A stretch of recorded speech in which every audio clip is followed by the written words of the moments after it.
Biarlah Allah Roh Kudus yang memimpin kami di dalam segala pencerahan malam ini, sehingga apa yang disampaikan hamba-Mu Pendeta Andri bisa kami simak, bisa kami pahami, sehingga kebenaran Tuhan yang nyata dalam segala kehidupan kami, dan nama Tuhan saja yang dipermuliakan.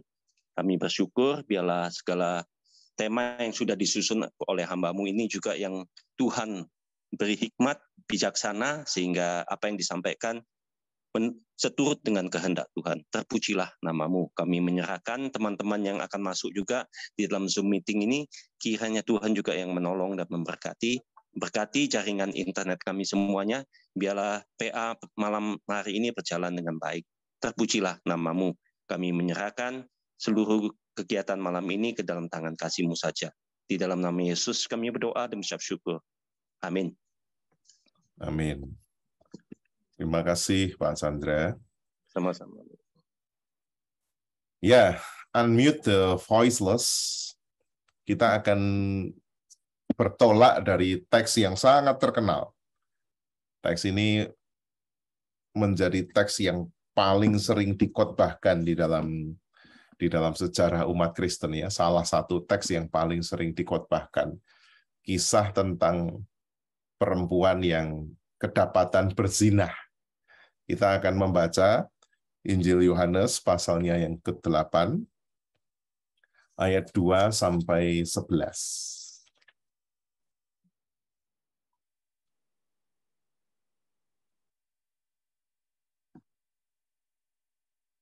Saya akan bacakan untuk Bapak Ibu sekalian. Pagi-pagi benar, ia berada lagi di bait Allah, dan seluruh rakyat datang kepadanya. Ia duduk dan mengajar mereka. Maka ahli-ahli Taurat dan orang-orang Farisi membawa kepadanya seorang perempuan yang kedapatan berbuat zina. Mereka menempatkan perempuan itu di tengah-tengah, lalu berkata kepada Yesus, "Rabi, perempuan ini tertangkap basah ketika ia sedang berbuat zina. Musa dalam hukum Taurat memerintahkan kita untuk melempari perempuan-perempuan yang demikian. Apakah pendapatmu tentang hal itu?" Mereka mengatakan hal itu untuk mencobai dia, supaya mereka memperoleh sesuatu untuk menyalahkannya. Tetapi Yesus membungkuk lalu menulis dengan jarinya di tanah.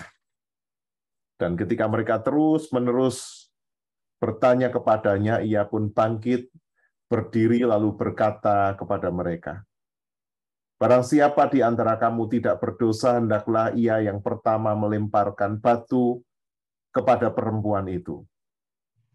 Lalu ia membungkuk pula dan menulis di tanah. Tapi setelah mereka mendengar perkataan itu, pergilah mereka seorang demi seorang, mulai dari yang tertua. Akhirnya tinggallah Yesus seorang diri dengan perempuan itu yang tetap di tempatnya. Lalu Yesus bangkit berdiri dan berkata kepada mereka, "Hai perempuan, di manakah mereka? Tidak adakah seorang yang menghukum engkau?" Jawabnya, "Tidak ada, Tuhan." Lalu kata Yesus, "Aku pun tidak menghukum engkau. Pergilah dan jangan berbuat dosa lagi mulai dari sekarang." Terpujilah nama Tuhan. Ini teks yang sangat menarik. Dan teks yang menarik ini seringkali tidak menarik karena ditafsir hanya sebagai bentuk pengampunan saja. Nah, saya ingin kita melihat sebuah kenyataan bahwa di tengah dunia yang seolah-olah memberi ruang bagi perempuan dan emansipasi, Ketua Majelis di GKI Dasar juga sudah perempuan, Indonesia, presidennya juga pernah ada yang perempuan, lalu gubernurnya sekarang perempuan, Jawa Timur. Itu tidak menjamin bahwa para perempuan sebagai salah satu pihak yang paling susah bersuara itu tidak ditindas. Dalam penelitian yang dibuat oleh RAIN di tahun 2019, RAIN itu Rape, Abuse, Incest National Network. Jadi ini tentang pelecehan lah terhadap perempuan begitu. Hanya 230 dari 1.000 kasus pelecehan seksual itu yang dilaporkan. Ini terjadi di luar negeri ya, di mana hak-hak perempuan sangat dihormati.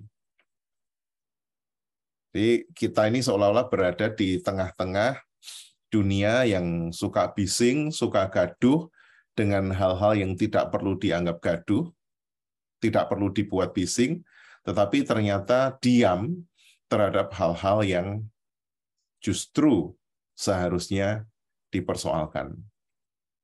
Rancangan undang-undang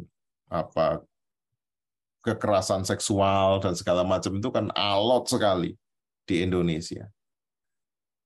Dan fenomena kekerasan terhadap perempuan sesungguhnya menjadi sebuah proyeksi kekerasan-kekerasan terhadap kelompok-kelompok yang minor yang lain. Dan itu saya duga juga terjadi di dalam kehidupan orang Kristen. Kekristenan tidak steril dari kekerasan-kekerasan itu dan orang hanya diam saja. Dan Waduh. Indonesia misalnya. Di Indonesia itu pernah terjadi fenomena ya, orang lapor bahwa dia mengalami sexual harassment, tetapi malah dia yang dipenjara. Dalam kasus-kasus yang sekarang lagi ya di media sosial, kasus sekolah Selamat Pagi Indonesia, lalu kasus Pondok Sidikia, itu melibatkan orang-orang kuat,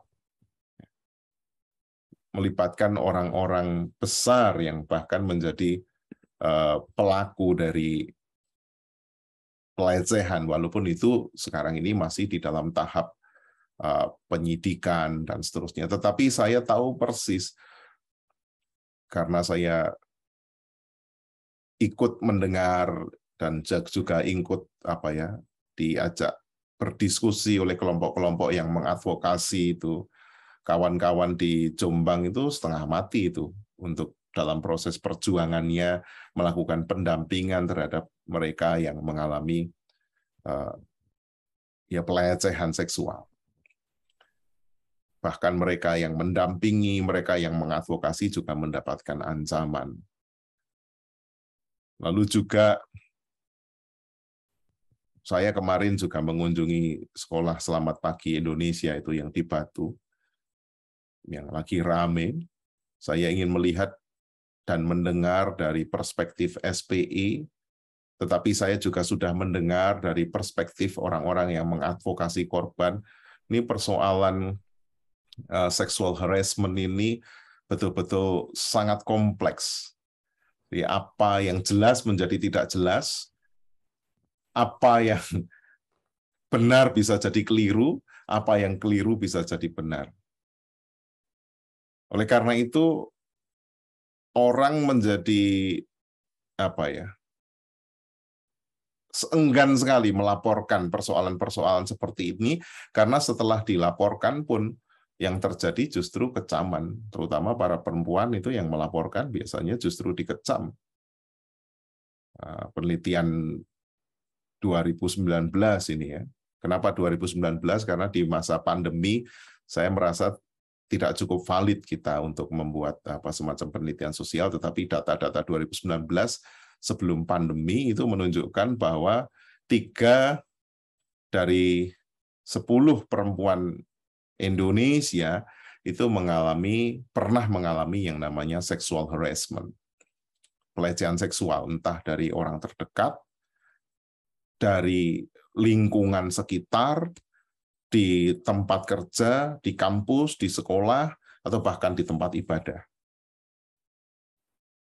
Dan begini nih, seolah-olah ditutup begitu saja, tidak dibahas, dan ini menjadi problematis.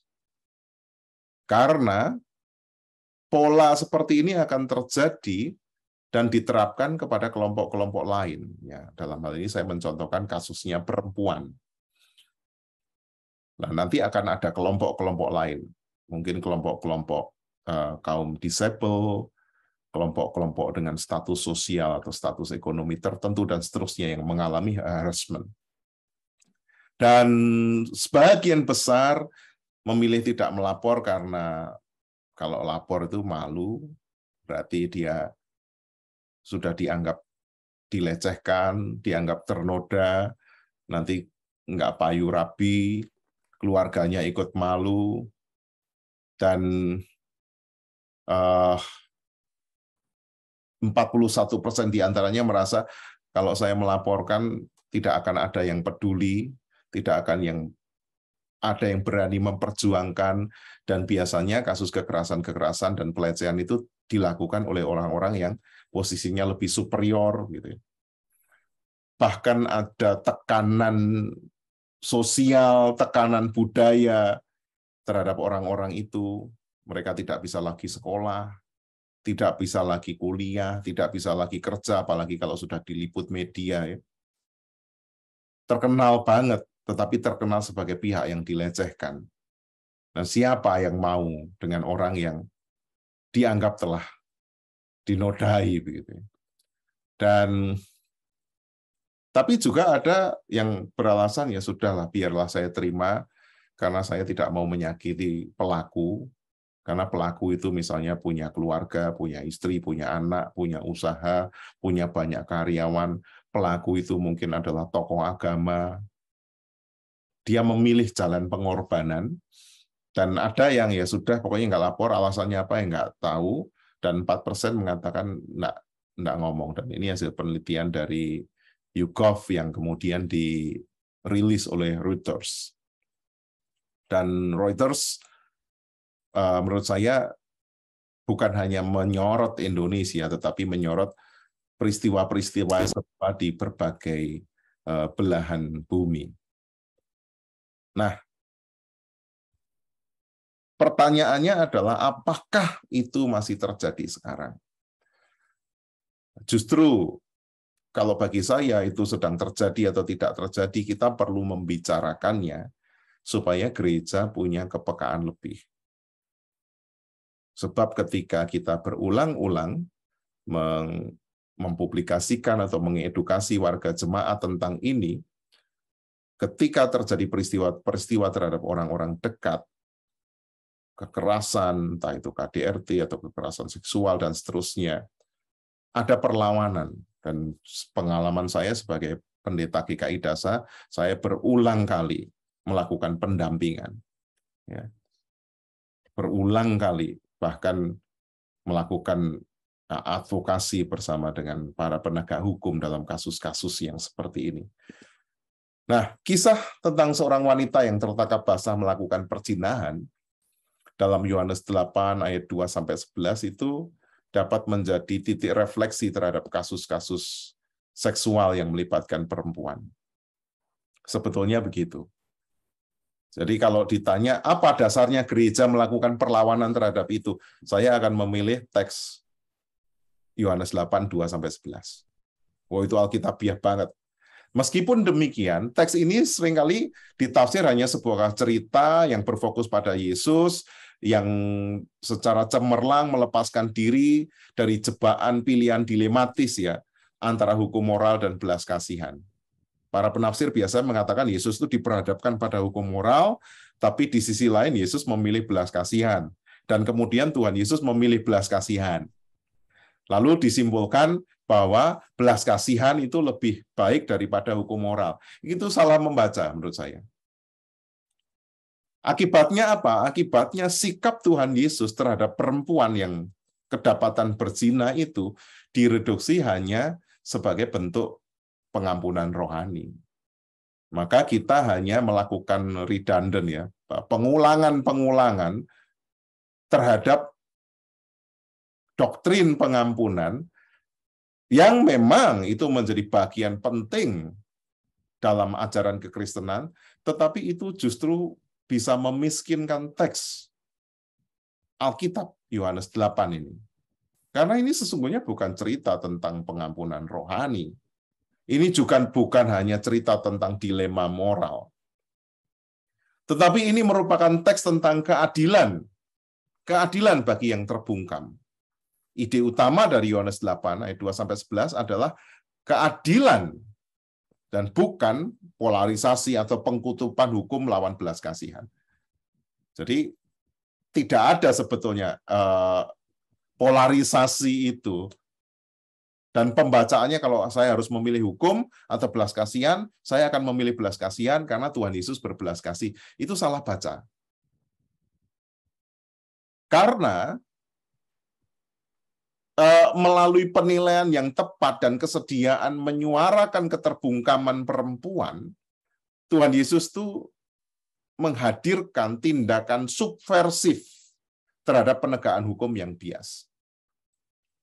Subversif itu kalau zaman Soeharto itu kan kelompok-kelompok kiri, kelompok-kelompok pemberontak, itu kan subversi. Jadi ada versi utama, ada versi yang berbeda gitu. Subversif itu tindakan yang melawan arus utama, yang cenderung bias. Tuhan Yesus menggugat konstruksi atau bangunan sosial budaya yang menekan hak perempuan untuk membela diri di hadapan umum. Jadi ini sesungguhnya adalah teks tentang memberi kesempatan bagi mereka yang terbungkam untuk bicara. Selanjutnya dengan membaca Yohanes 8 ayat 2-11, dari perspektif keadilan, teks tersebut dapat menjadi titik refleksi dalam menghadapi kasus-kasus seksual, ya, kekerasan seksual kontemporer, dan bahkan dalam kasus-kasus di mana orang-orang yang terbungkam itu terus-menerus dianiaya oleh publik, oleh agama, oleh masyarakat, oleh berbagai persepsi mainstream. Jadi teks ini akan jadi sangat kaya kalau dibaca dalam perspektif keadilan. Yohanes menggambarkan sikap Yesus terhadap pezina itu sebagai pewujudan keadilan. Setelah kalau kita membaca perikop sebelumnya ya di dalam misalnya Yohanes, Bapak Ibu bisa sambil lihat Alkitabnya, baik yang dengan gadget atau Alkitab tertulis.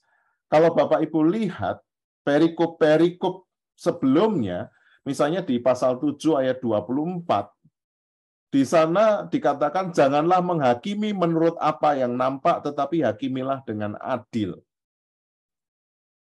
Ini konteksnya. Jadi Tuhan Yesus itu menekankan yang namanya penilaian yang tepat. Menghakimi menurut apa yang nampak. Apa yang nampak itu ya bisa penilaian banyak orang, bisa karena persepsi banyak orang, bisa karena pokoknya dia melanggar. Nggak tahu apa motifnya, pokoknya melanggar. Tetapi hakimilah dengan adil. Dan perlu penyelidikan yang cermat sebelum menghukum seseorang berdasarkan hukum. Dalam Yohanes 7 ayat 51 di sana dikatakan, apakah hukum Taurat kita menghukum seseorang sebelum ia didengar dan sebelum orang mengetahui apa yang telah dibuatnya? Jadi Tuhan Yesus ini justru mengadvokasi hukum Taurat menurut saya, bukan melecehkan. Karena dia menekankan penghakiman itu bukan hanya pada pelanggaran yang tampak atau persepsi publik terhadap pelanggaran, tetapi juga penghakiman itu harus memberi ruang bagi orang yang dituduh untuk mendengar pembelaan dari mereka, mendengar penjelasan, mendengar alasan. Dan kalau kita membaca dalam 8 ayat 15, itu berarti setelah perikop kita, kamu menghakimi menurut ukuran manusia. Aku tidak menghakimi siapapun. Ya. Jikalau aku menghakimi, maka penghakimanku itu benar, ayat 16 ya. Sebab aku tidak seorang diri, tetapi aku bersama dengan Dia yang mengutus aku. Manusia, orang beragama itu paling hobi menghakimi. Kalau ono urusannya pun dihakimi. Cari-cari gitu loh. Kalau dulu kita sering mengkritik ya aparat penegak hukum yang suka mencari-cari, nggak ada apa-apa, ada operasi, dan terus kita menyebutnya mencari-cari.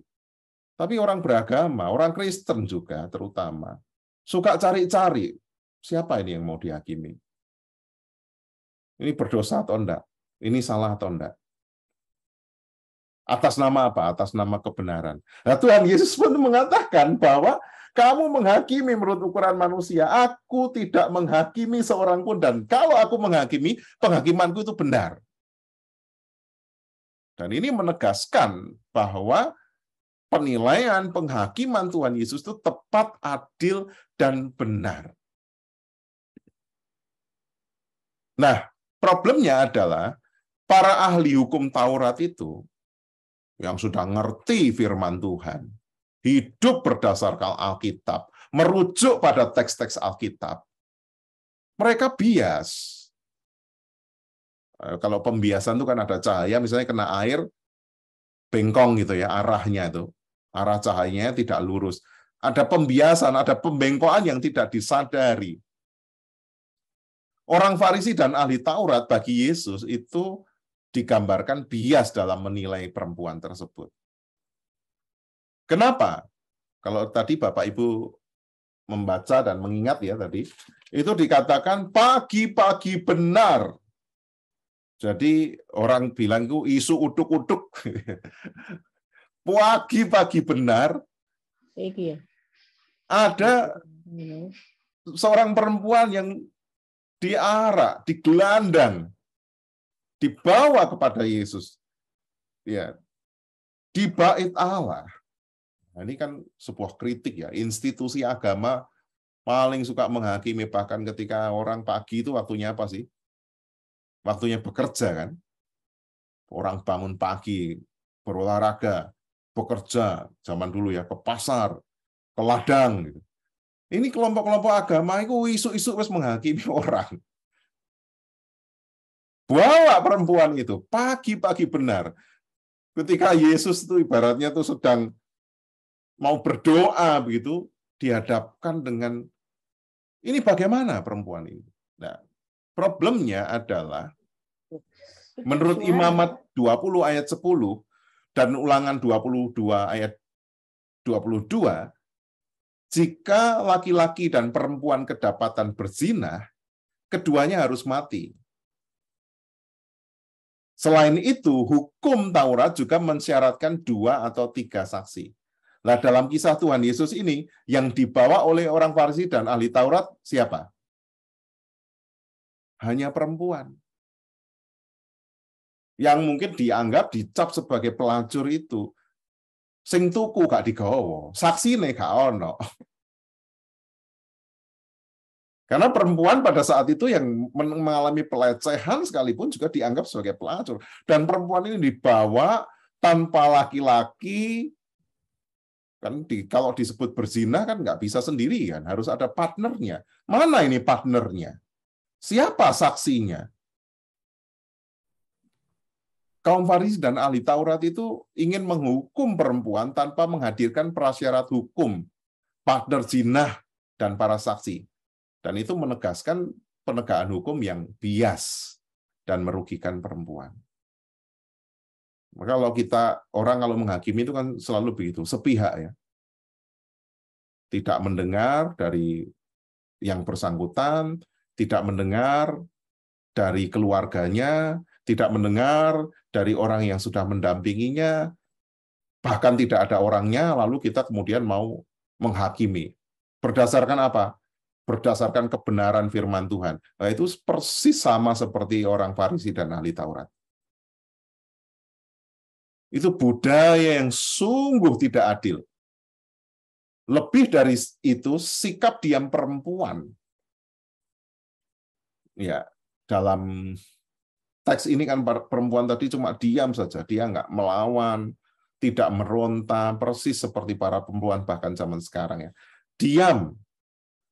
menunjukkan rasa bersalah, tetapi juga sekaligus itu memproyeksikan kerentanannya di depan budaya laki-laki yang dominan. Percuma ngomong, saya tidak melakukan Tuhan di hadapan budaya patriarkal. Percuma menjelaskan.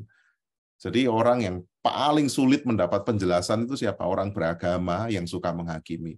Wes mau dijelaskan seperti apapun, menutup pintunya. Maka perempuan ini menjadi begitu rapuh. Ini konteksnya di dunia Mediterania ya, seorang wanita itu tidak diperbolehkan misalnya berbicara di ruang publik. Dan itu aturan dari kelompok-kelompok agama. Tidak boleh bicara, tidak boleh mengungkapkan pendapat, mengungkapkan isi hati. Laki-laki memiliki hak istimewa untuk berbicara atau berdebat di depan umum. Mereka berdebat, berfilsafat, berorasi, itu dunia laki-laki semua itu. Beradu argumen, tetapi perempuan hanya boleh bicara di lingkungan rumah tangga. Dan hanya boleh bicara melalui siapa? Kalau belum menikah melalui ayahnya, kalau sudah menikah melalui suaminya. Jadi kalau misalnya mau membahas kepentingan publik begitu, perempuan tidak boleh menyuarakan suaranya, itu zaman dulu begitu.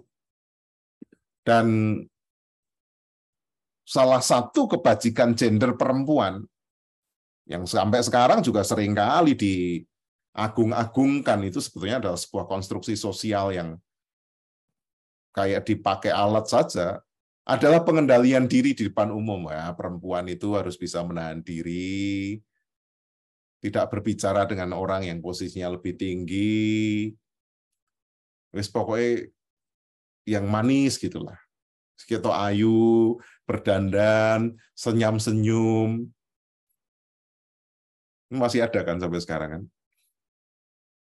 Ya, di mana suami ada, ya di situ istri ada, dan kita mengidealkan hal seperti itu. Gitu. Dan selain, saya tidak mengatakan itu jelek ya, tetapi kalau kemudian itu kebajikan gender yang demikian itu digunakan untuk bahwa perempuan tidak boleh berbicara, wes manutolai. Apapun, gak oleh protes. Nah, itu problem. Selain itu, dalam tradisi Yahudi, perbuatan zina dipahami sebagai aib terhadap martabat suami. Jadi kalau sampai seorang perempuan bersuami berzina, ya dia harus dirajam. Kenapa dirajam? Karena mempermalukan laki-laki. Padahal, misalnya, dia berzina, apakah hanya karena motif seksual? Karena kalau dalam penelitian psikologi itu laki-laki itu bisa berzinah dengan siapa saja, tapi dalam waktu bersamaan bisa mencintai istri dan anak-anaknya karena birahinya laki-laki itu tanpa batas. Wis ketemu wedok sapa wae bisa itu kalau enggak punya kontrol spiritual.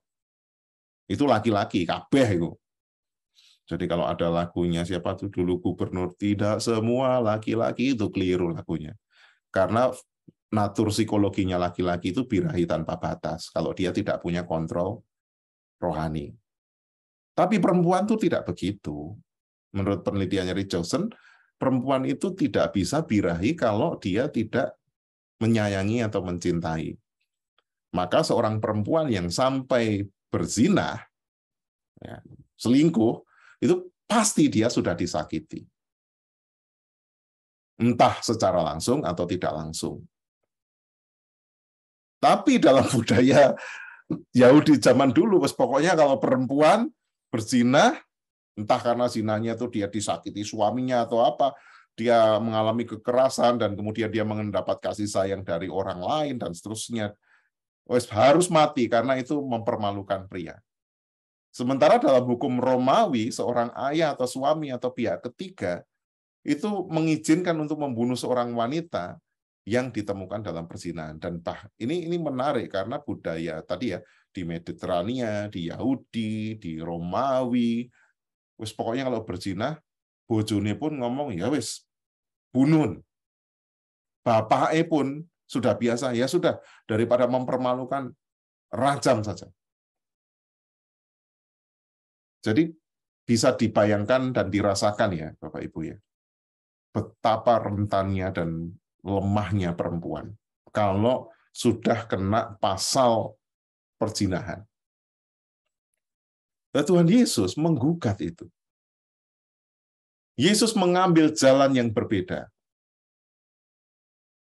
Secara Alkitab, itu seolah-olah kuat, secara budaya kuat, secara agama kuat. Yesus berani mengambil jalan yang berbeda. Alih-alih menghakimi wanita itu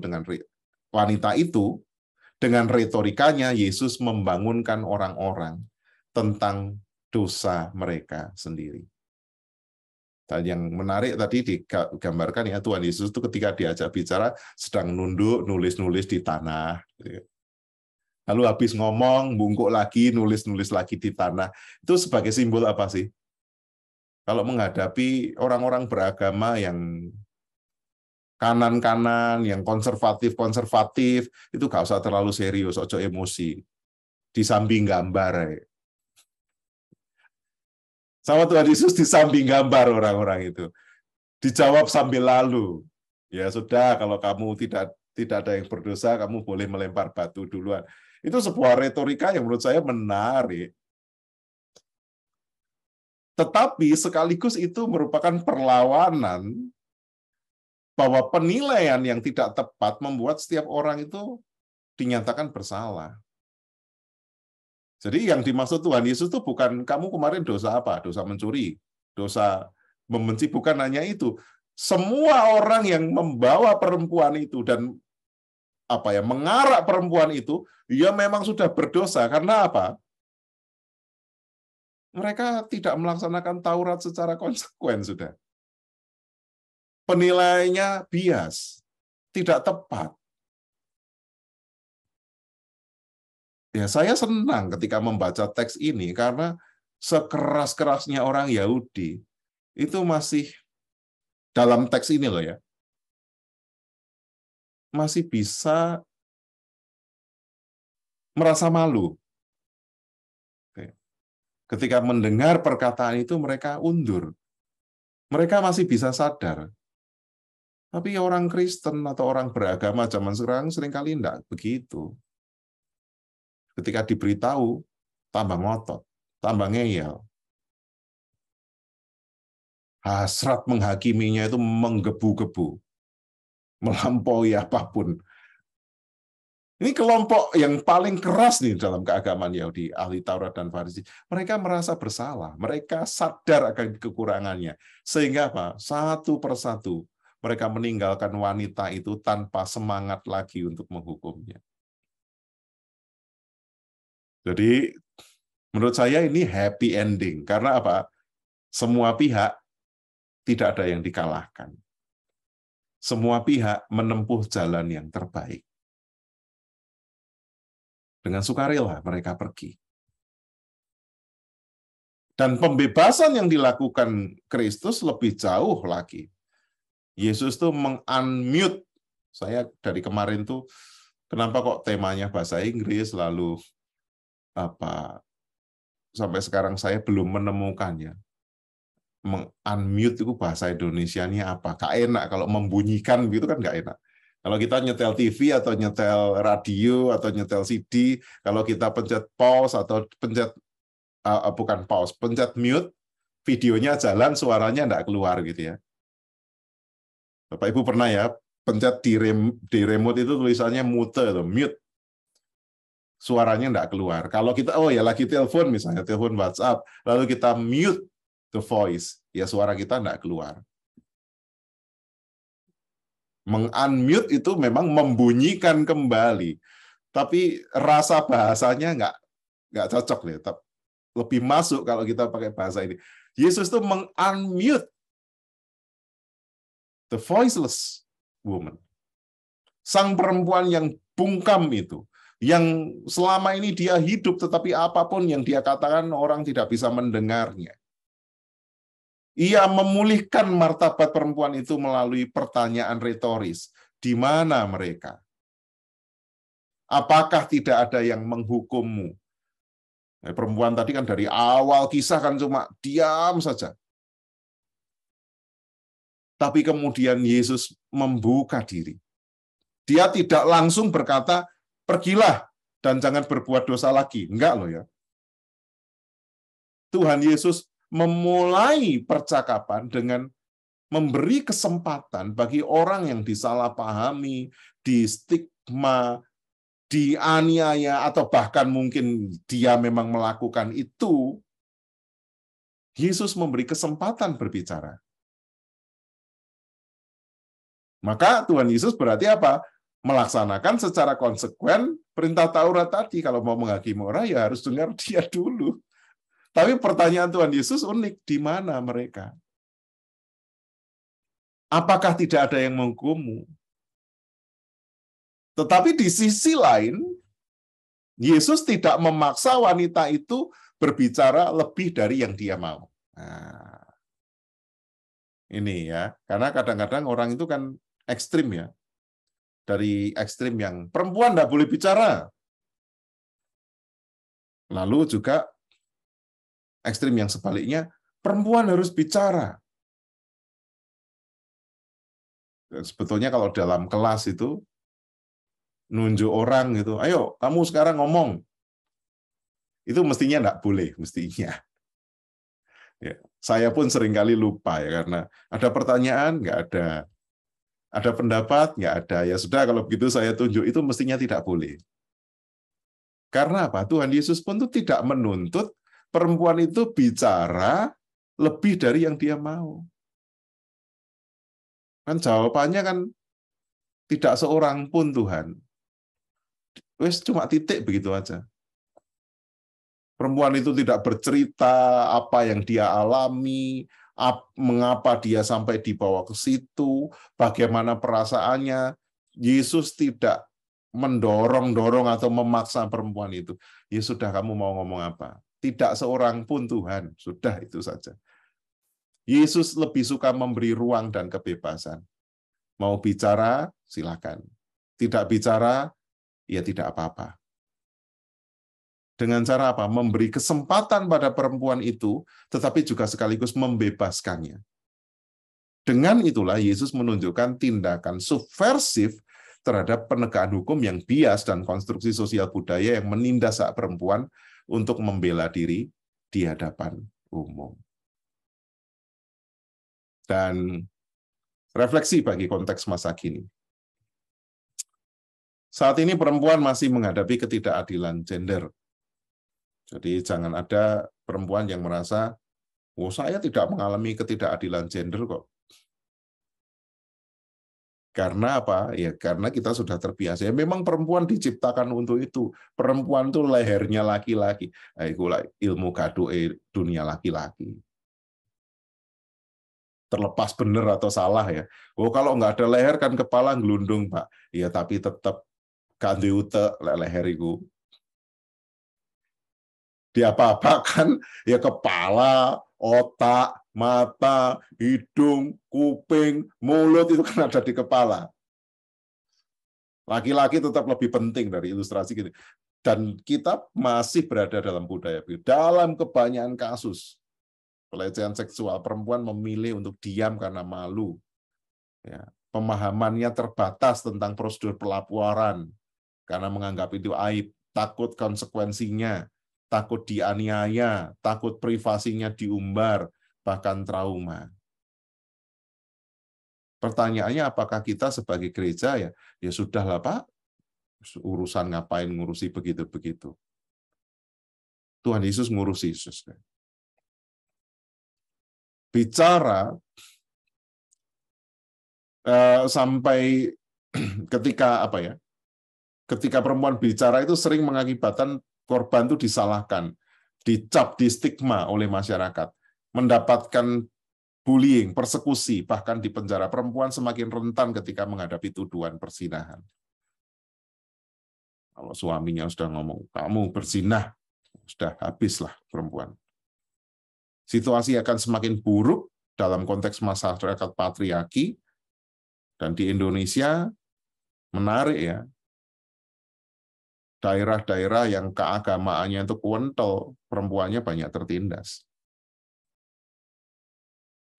Di mana perempuan tidak memiliki hak untuk membela diri di depan umum. Baik sebagai korban pemaksaan seksual maupun dalam hubungan suka sama suka, perempuan hampir tidak memiliki ruang bebas untuk bersuara dan mendapatkan keadilan yang layak. Nah, kisah Yohanes 8 ayat 2-11 itu menantang orang untuk melawan stigma, penganiayaan, penghakiman, dan penegakan hukum yang bias, dan mendorong kita untuk sesungguhnya itu, daripada kamu ngomongin dia berdosa, dia bersalah, lebih baik dengar, berempatilah, dan bersama-sama melangkah bagi pembebasan.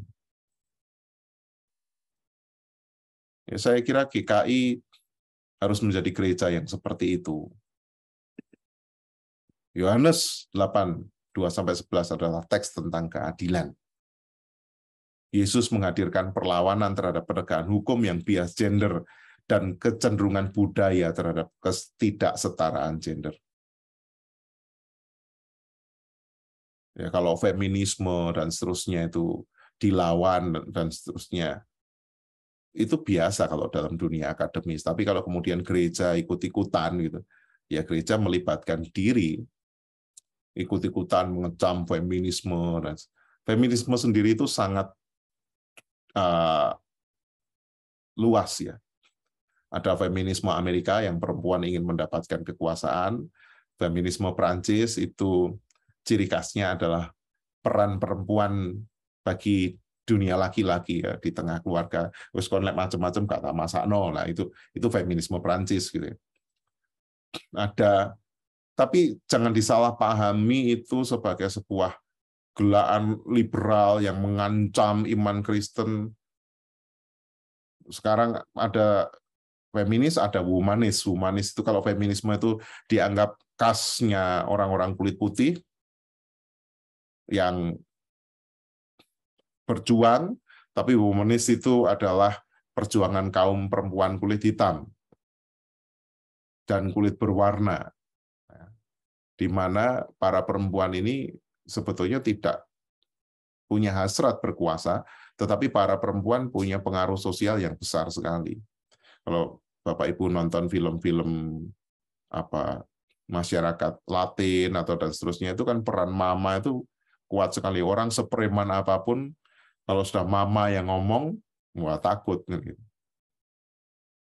Kalau di budaya-budaya timur, misalnya di Ambon, di NTT, itu mama itu sangat dihormati. Apalagi sudah mama tua yang ngomong, waduh semua takut. Itu womanis. Dan akhirnya dalam kasus-kasus seksual kontemporer, penilaian dan empati Yesus yang tepat dapat dimodelkan untuk dapat dimodelkan untuk membungkam mereka yang tidak bersuara dan untuk menghentikan pembungkaman mereka yang tidak bersuara dan memulihkan martabat perempuan. Nah, sekarang silakan Bapak Ibu menanggapi, dan kalau ada yang melengkapi kaitannya dengan ada pihak-pihak lain misalnya yang masuk dalam kategori kelompok voiceless.